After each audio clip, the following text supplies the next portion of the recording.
pass is broken up by Tatum. Tipped off. Rachel Harris has it. He's just gone 65 yards. It's a field back block, and that's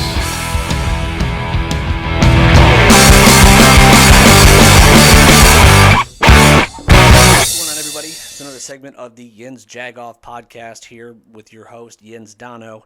Hey, listen, everybody. I know it took a couple days. We had to go ahead and digest that horrible performance that the Pittsburgh Steelers had on Sunday to their loss to the Buffalo Bills, 38-3, literally knocking them back into the George H.W. Bush administration with how bad they lost. It was really just a really poor performance overall. For this podcast, I'm going to go ahead and listen. We're going to talk about some initial thoughts. We're going to break down some film, some plays that I saw that were, pretty big moments. Both some positives, but primarily negatives. When we're talking about play calling, schematics, and just the lack of execution and ability to make plays, primarily on the offense and also the defense as well. But listen, let's get right into this, okay? Listen, I think anybody can sit there and we can all pull out the negatives, but I'm going to tell you what. One positive thing that I think we can go ahead and pull out from this is Kenny Pickett has a bright future. I think most of us would say, anybody who says that this loss is on Kenny Pickett's shoulders is, quite frankly, a moron. Anybody who says he didn't play well, didn't really watch the game. Could he have made some different reads, made some different throws? Potentially. You got to watch the All-22 for that. From what I saw, he was poised. He was his ability to manipulate the pocket, his ability to take a hit, but also his ability to get outside of the pocket and make plays in the run were very, very apparent, right? And that's going against one of the best defenses in the league, in the Buffalo Bills. And I think that shows you that he has the poise, he's got the moxie, he's got the fire, the competitive spirit that you want in a franchise quarterback and somebody who's willing to do whatever it takes to make plays and to win. I think George Pickens is an incredible talent. And I think getting him in the second round was unbelievable, and it's going to be a great Pickett to Pickens is going to be a great connection, I think, for many years to come. That's one guy who is not afraid to go get the ball. He's not afraid to make contact and hit people and put them on their ass, and I think that is something that this team desperately needs. The Pittsburgh Steelers have always been known for heavy hitting, scary defense. Players that aren't afraid to make contact, to lay the pipe, lay the wood, right? Because of the history and the culture behind Pittsburgh, not just the team, but Pittsburgh itself being a blue-collar place. And I think people like Kenny Pickett, players like Kenny Pickett, George Pickens, and Jaylen Warren, man. Jaylen Warren, what a beast. Love that kid. He has this vision where he sees the hole, he hits the hole, and he goes straight forward at 100 miles per hour with no fear. I love those three. Pat Freiermuth also, he's out there making plays. Unfortunately, he took a helmet-to-helmet hit where there was no flag, but we might get into that a little bit later. But positively, man, Kenny Pickett really is that guy. I think Kenny Pickett showed again that he's willing to do what it takes to win. Unfortunately, you have players who really aren't doing what they're supposed to do. You have players out there who talk a big game, but they ain't walking it. You have a defense, and I'll get into this one in the film review, a defense that is just confused. You have a defense that just is, with the exception of maybe Cam Hayward right now and Minkah Fitzpatrick, they just look lost, man. Miles Jack as well. Miles Jack's been playing really well, but they just look lost. And you'll see in the film here in a little bit how they're putting. We've all had a really chief primary complaint for many years, and that's why you're putting a primarily run-stopping linebacker covering their number one wide receiver. That's just been a scheme and an issue that the Steelers have been running on defense for so many years, it seems like, and it happened again this weekend. Putting Robert Spillane on Stephon Diggs is an absolute egregiously negligent decision to make. And I understand they're banged up. I understand they're hurt. I understand Devin Bush. I don't know what's going on with him, but I understand Devin Bush has not been playing up to par, and he did not play well against the Bills. But good Lord. I mean, good Lord. it's really just laughable and a little embarrassing at this point. I will say I was really disappointed again with the performance of Deontay Johnson. I was really disappointed with the performance of Chase Claypool. You know, Chase Claypool was one of the ones who said, I'm a top 3 wide receiver in this league. Buddy, you ain't playing like it. Deontay, you held out. You wanted a contract extension. I think you're in the hot seat there, bud. Listen, we're gonna check out some of these plays. We're gonna break it down for you a little bit on the last third of this podcast. I'm gonna go ahead and give you some of my final thoughts from the game and kind of what things should look like going forward. All right, stay tuned. All right, so here we are. We're back. So I just want to break down a few plays that I kind of saw, and this is just really coming from my memory from when I was watching the game live and just thinking some of the effort that's been put out there, some of the lack of playmaking that's going on by some of your top guys, or allegedly your top guys, but also just schematically speaking and just more just what the hell is going on, right? So this is the infamous 98-yard touchdown. Now just remember, Bills muff the ensuing kickoff to start the game. We get them on the 2-yard line. They get a false start. We stop them on 1st and 2nd down. You want to know how we stop them on 1st, 2nd down? Basic defense, right? Basic. Now, here we go. It's 3rd and 10, right? Now remember, you got a bunch of backups in, number one. Number two, there's no Terrell Edmonds. So really your best safety out there, your best defensive back right now is number 39 and Minkah Fitzpatrick. Here he is right there, okay? They bring him on some sort of delayed blitz. Now, when I was watching this live, I'm thinking to myself, there's absolutely no way that's going to happen. You have Robert Spillane, he's going to come in here and blitz. He's going to come in here and try to get pressure on the quarterback. It's 3rd and 10. Now watch. You have no safety help over the top. You have Minkah Fitzpatrick, who's literally going to step back, maybe do a little Irish jig, and then he's going to hit the hole. And as soon as he gets to Josh Allen's already throwing the ball away. Yeah, does he hit him? Yes. Is that our only hit of the game on the quarterback? Yes. That's embarrassing. But it's 3rd and 10. And here they go, schematically, they're trying to get cute, which I don't understand why. Put Minkah Fitzpatrick back over the top so you don't get beat over the top. That's the one thing you can't let happen. You've got man coverage, and what's happening? Your best cover guy is going on a delayed blitz. See how he steps back? Now he goes in, and he hits the quarterback. And we know what happens from there, right? But I want you to see it's all 22. Look at what happens, right? You've got Trey Norwood right here. Trey Norwood, 29. I don't know, he's embarrassing, but we'll just call him Mr. Embarrassing at this rate. You've got Cam Sutton, who also gets beat on this play. Look in the middle. Josh Allen could have hit both Davis and homeboy here in the middle, right? Look at this guy. They're both beat, and it's not like there's any sort of double move or anything. They're literally just running simple routes to get open. Look at Trey Norwood coming here, number 21. Look at this angle he takes. He honestly just looks like a dude, just like a chicken running with his head cut off. Just he doesn't know what he's doing. Look at this. He's flapping his arms like he's trying to take off for flight. Look at that. Look at that arm flap. That's some wing action right there, boys. And Davis literally doesn't even make a move. And he's beat. He's gone. And that's it. Your best cover guy, you put in a delayed blitz that doesn't even get into the quarterback in time to even tip the ball or sack him or affect the throw. I don't know what you're calling there, but when you don't have your TJ Watt in there, I don't think Cam Hayward was on the field at the time. You don't have Terrell Edmonds. You bring the best guy you have on defense down on a delayed blitz, and this is exactly what happens. Now here's Devin Bush, and let me just preface this with, I am a Michigan alum. I'm a Michigan fan. I watched Devin Bush at Michigan, and he was an absolute baller. He was a stud. I saw the fire. I saw him tear up Michigan State's field and try to fight their entire team and proceed to not allow them cross the 50-yard line, I think, until the second half. That's the kind of guy he was, and he flashed. But he's just spacing out at this point. Look at this. Where'd he go? I mean, it's honestly like, dude, he's the road runner, and this is Wile E. Coyote. It's Tom and Jerry, dog. Like, what are you doing? Oh.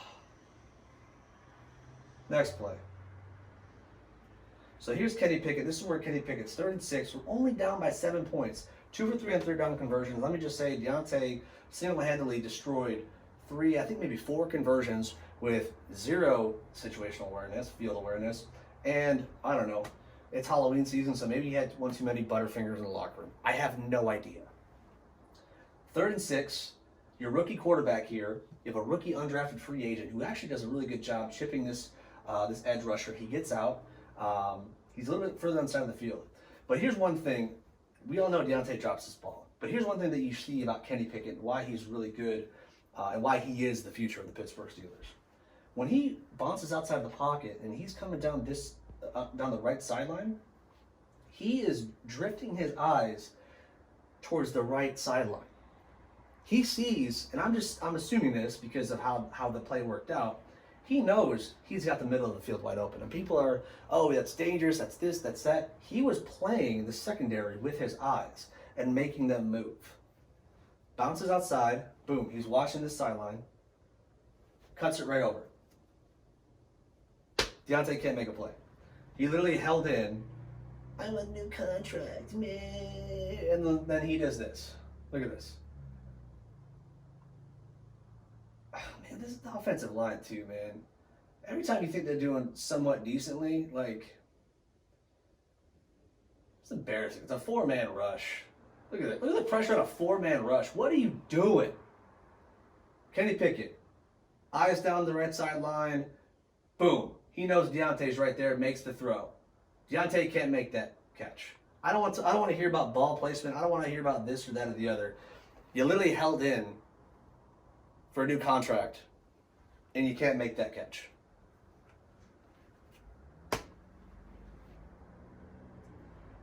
Next play. Now, this is what made me laugh. I remember watching this live in the game. You have Robert Spillane. The game isn't out of hand yet, so there's still, you're saying there's a chance. Lloyd Christmas is currently in the building. You got Stephon Diggs. You have Robert Spillane. Probably the worst cover guy on the team. I think Larry Ogunjobi could cover better than Robert Spillane. I'm just being honest. Buddy is horrible. Like, I don't know, he puts a visor to maybe look intimidating, but dude's a goob if I've ever seen one. Look at this. Look at how Stephon Diggs, like, he's just toying with him. He knows he's on Spillane. Look at this. Oh, wow, what a route. What a route. Oh, my God. I mean, that's just embarrassing. Moving on. 4th and 6. The infamous Butterfinger is back here. This is Deontay Johnson. You got Pickens, who is also a boss. He is also probably he's the best wide receiver on this team right now. Let's be totally honest with you. So, yeah, Deontay, he's going to come up and go past the sticks. Thank God they actually threw the ball past the sticks. I guess we're getting a little bit better. Deontay comes up, out route, and Kenny Pickett hangs in the pocket and delivers a dime. Boom. Right to Deontay. Look at that. He has the ball. I don't know where else you want the ball, buddy. Like, that's a perfect throw on the money. And then, oh, wait. He had popcorn before the game. Oh, the real fans know. The real fans know this. You're sitting up putting your hands up like, oh, it's not my fault. Oh, my God. Oh, my God. How about you sack up and play the game and do what you're paid to do? Like, it's this. And then you have Chase Claypool putting his head, his hands in his helmet like, oh, man. How about you make a play? Your rookie quarterback's out there making plays. Your rookie wide receiver, George Pickens, he's out there making plays. Jalen Warren, making plays. Pat Freiermuth, making plays. What are you doing? What is he, the 3rd highest paid player on the team? He's not making plays? Are you kidding me? This next play frustrated the hell out of me. Because Von Miller, I'm going to call him Offsides Miller from now on. Because Buddy was offsides at least 4, maybe 5 times. Not a single call. And I'm not saying some of these calls that should have been, that Buffalo shouldn't have been penalized more because they should have. I'm not saying that those penalties would have changed the outcome of the game, because clearly you have Butterfingers McGee here at the bottom of your screen. You've got Swiss cheese offensive line at this rate, and you've got Chase. The third best wide receiver, top 3 wide receiver in the NFL, Claypool right here. I'm not saying that they would have changed the outcome of the game. I'm just saying, call it like you see it. Von Miller and this guy, I think that's Shaq Lawson. Mister, I'm going to go for someone's kneecaps when I'm up 35 with a minute left in the game on a rookie quarterback. You can clearly see Von Miller's offsides. Von Miller's clearly offsides. Clearly offsides. Slow it down. And he's pointing at the Steelers sideline. He's pointing at the Steelers sideline. And we got the false start. Look at this. Break it down. Look at it. Nice and close. Ball hasn't moved. Ball hasn't moved. Boom. He's in the neutral zone. Shaq Lawson jumping. Also getting into the neutral zone. The ball hasn't moved. And look at where he's at. The ball hasn't moved. Please tell me how he wasn't in the neutral zone. And we get the false start? The NFL's got to clean some of this shit up, because this is just ridiculous. Like I said, that's not going to change the outcome of the game. But, I mean, these types of plays can have an impact, you know? These types of things can have an impact. When we're getting called for false starts or holding penalties, when these guys are clearly jumping off sides before, that doesn't help your offensive line at all. You know, that doesn't help a rookie quarterback at all. Him getting hit after he slides isn't helping the game at all. And then we get the penalty for unsportsmanlike or unnecessary roughness, whatever the hell it was. All I'm saying is, when I couldn't do the all 22, I couldn't watch the whole game, because honestly, like this enough makes me sick. But you can tell who wants to win, and that's KP8, that's George Pickens. I think Najee wants to win, but he's just not hitting holes, man. He just kind of seems like he's not 100%. But just looking at the film, looking at the eye test, schematically, it ain't good. The players not making plays, not ready to make plays, that ain't good. It's just embarrassing. All right, welcome back, everybody. Hey, listen, I appreciate y'all watching. I appreciate y'all looking at that film breakdown. I think some of the most glaring and obvious concerns right now that we have clearly has been on offense. You know, the defense has really kind of held up their end of the bargain as far as bending and not breaking thus far this year. You know, but they just got embarrassed on Sunday. They got embarrassed on Sunday, and the thing is that really, I think, rips Steelers fans apart is there is no consistency. And where does that come from? To me, that comes from the top. And I'm not going to sit here and say that Tomlin needs to go, Tomlin needs to do this, needs to do that, but clearly there needs to be some change. Over the last few years, how many times have we seen, you know, in the last quarter or last half of the season, the Steelers collapse? How many games in the last 5 years have we seen a complete game in all three phases, from the first quarter through the fourth quarter and beyond? I can probably count on one hand that we've watched a game where it's been a complete game all the way through, right? They might come out and start off hot, and they might get to a big league. Back in 2020, when the Steelers came here to Nashville, and they were up, I think, 27-3 or 24-3 at halftime, and it wasn't even close. Being in that stadium, I can tell you right now, the game wasn't close. You saw it, we saw it. The Titans had nothing, and then come halftime, the Steelers had nothing, and the Titans come back. And if it wasn't for a missed field goal, who knows how that game ends up, right? I don't understand I don't know what's going on, and I don't think anybody really has an answer right now, but I think that one thing that's clear is this locker room, this culture doesn't embrace the culture of the Pittsburgh Steelers. That's tough, hard-nosed football, and I just don't see it. The heart isn't there.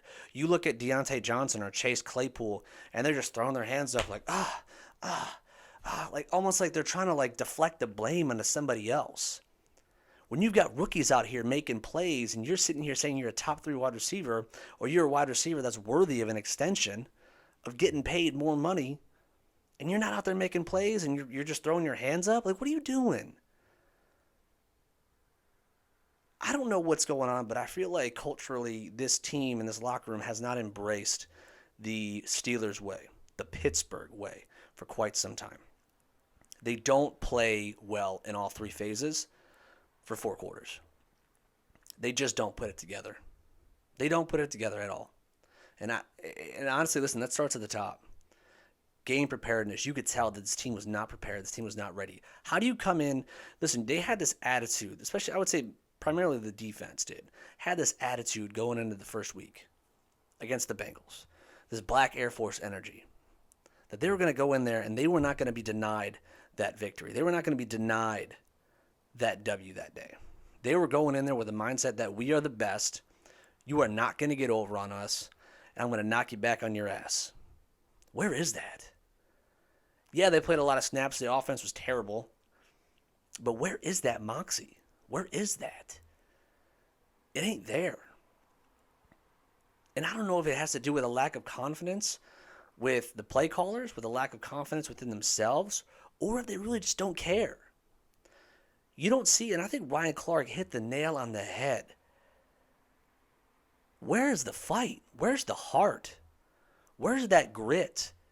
It's the Pittsburgh Steelers. This is a legendary organization, not just in the NFL, but across all professional sports. And every single year and every single week, it just feels like it's a nail biter all the way through the end. Or we're just getting blown out.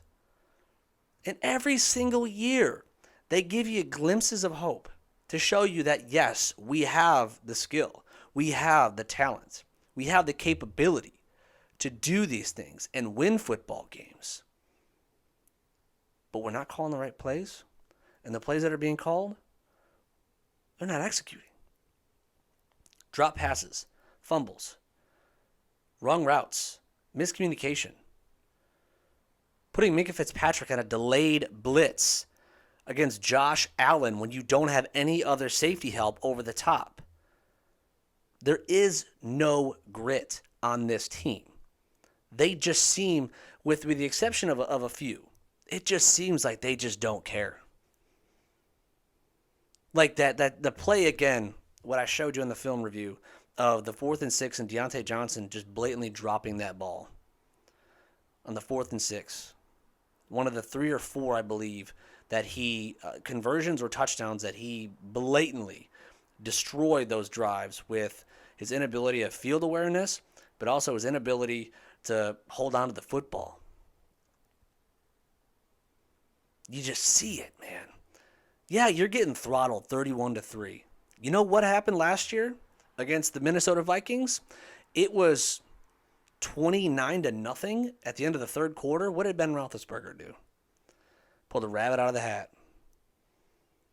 Don't give up. Keep fighting. Your rookie quarterback is back there pushing a 300-pound defensive lineman around after he feels like he got hit low, which he did. Right? Where is your fight? Where's the offensive line at? Have some friggin' pride. And I'm sick and tired in the notion that Deontay had, the real fans. The real fans, Deontay? Really, the real fans? Do you see my man cave up here, man? Do you understand that people have been following this team for their entire lives? Myself, 32 years. My family was born and bred in Pittsburgh. My dad still lives there. I got family there still. My family came to Pittsburgh, my ancestors, back in the 1900s and worked in the steel mills. Pittsburgh is in our blood. Yinzer is who we are. We are the Pittsburgh Steelers. The real fans? You know how much a jersey costs? To get a stitched nice jersey, that jersey costs $160? Right? A jersey that's screen printed with name and numbers on it, that's $130? How much do tickets cost nowadays? A couple $100? Y'all are 1-4. The Buccaneers game this weekend, minimum $167. How much to stay at a hotel? $150 a night. How much to drive from wherever we're coming from me, Nashville to Pittsburgh? Gas. We're not the real fans. Maybe you should be a real player. Earn that contract. Stop dropping the football. Stop blaming other people for you not making plays. You need to get your head out of your asses and come together and figure this out.